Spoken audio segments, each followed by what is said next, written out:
बोले कुछ और ही देखे लेकिन लौकत बा नहीं। खाली बिहार है ना, गुजरातो गरीब बा। हालांकि बिहार से 72 सही जाके बा। Hey guys, welcome to back my new blog video. इस वीडियो में मैं आप सभी को बताने वाला हूँ कि आज हम लोग जा रहे हैं। आज हम जा रहे हैं चिड़ियाघर राजकोट में, जो है गुजरात के जिला में, जो के नाम राजकोट। और हम और राजकुमार संगे दीपक भी बारन। तो दीपक पीछे हुआ, इनका नाम दीपक है और संगे रंजीतो बारन। तो ये सब यानी कि बैठला के बाद से एगो प्लान बनल कि चलल जा हमनी के घूमे। तो घूमे खाली तो जाते हैं जा, हालांकि ज़्यादा दूर नहीं है। अब घूम के आवल जी, फिर दिखाओ तनी आगे चल के कि चिड़ियाघर में आखिर कौन सी बा, कैसन कैसन नज़ारा बा, आ कौन चीज़ देखे हमनी के जाता नहीं जा। हालांकि तो गइल बनी कई बार, लेकिन अब नहीं पता कि बदलाव कुछ भइल बा कि नहीं भइल।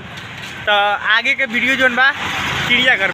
पहले तो हम सुनले रहनी कि बिहार में गरीबी बा, लेकिन है गुजरात के नज़ारा देख के हमके ये लगता कि बिहारों से गए गुजरात बा। हालांकि खाली में शहर में राज बा, गुजरात का ही गाँव है। चलाओ, हालांकि दीपक भाई और रंजीत भाई आगे आगे चलता रहो।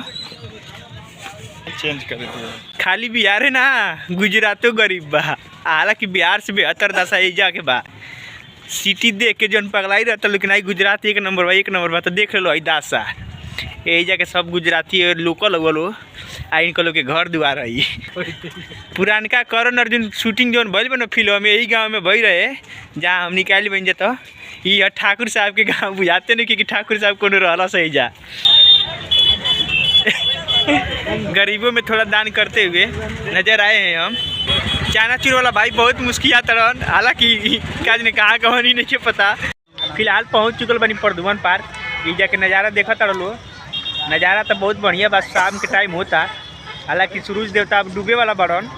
और ये हमारे दीपक को भाई शर्माता रहन। ताका हो दीपक, टाटा करो, हाई करो। तो देख के मुस्कान निकलो कि बुझाता कि जान निकाली लो। ये बोले कुछ और ही देखे लेकिन लौकत बा नहीं। तब आगे के तरफ चलल जा। और ये तो दिखा देनी तो लोग के मेन गेट रहा, मेन गेट पर जौन भी बात हो दिखा देनी। और आगे चल के दिखाओ तुम आगे क्या बा। लाइक करिए भाई। फिलहाल धीरे धीरे हमनी के अंदर पहुँचते जा। अरे बाबू आप तो आइल बन जा लगभग 6:30 बजे और गेट बंद हो चुकल बा। तब अंदर तो ना आई, लेकिन बाहर के नज़ारा दिखाओ तनी। और बाहर ही बहुत लाजवाब आदमी बैठल बा, जेकर देख के का करेगा टाइम पास दूसर का। क्योंकि भैया रही कोनो और ही नज़ारा से, लेकिन हो ना पावला। देखा शर्मा तरह मुस्की मारा तरह नहीं हो। पीछे 2 आदमी बा, साफ नज़र ना आई।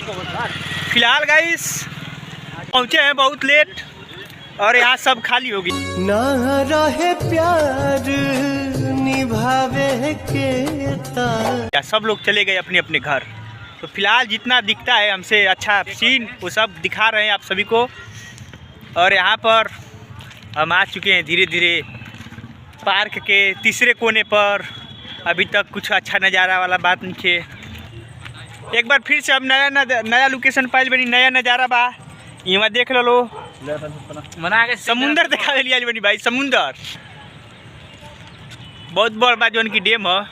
और यहाँ के वीडियो तो 1 नंबर लाजवाब भाई। यही जैसे स्टार बनल चालू हो जाए आदमी।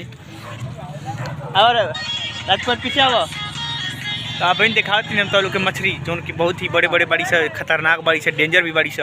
हालांकि इनमें गिरला के बाद तो 2-4 पीस बनाइए दिए से जरूरी है अपने हिसाब से।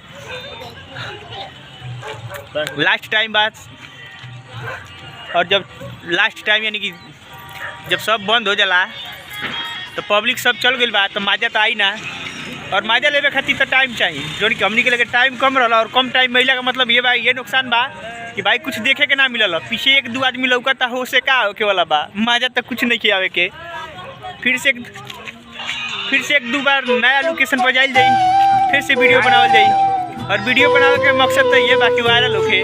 तो शेयर कर दलो, लाइक कर दलो, बस इतने चाहिए। बाकी सब तो प्यार देते लो।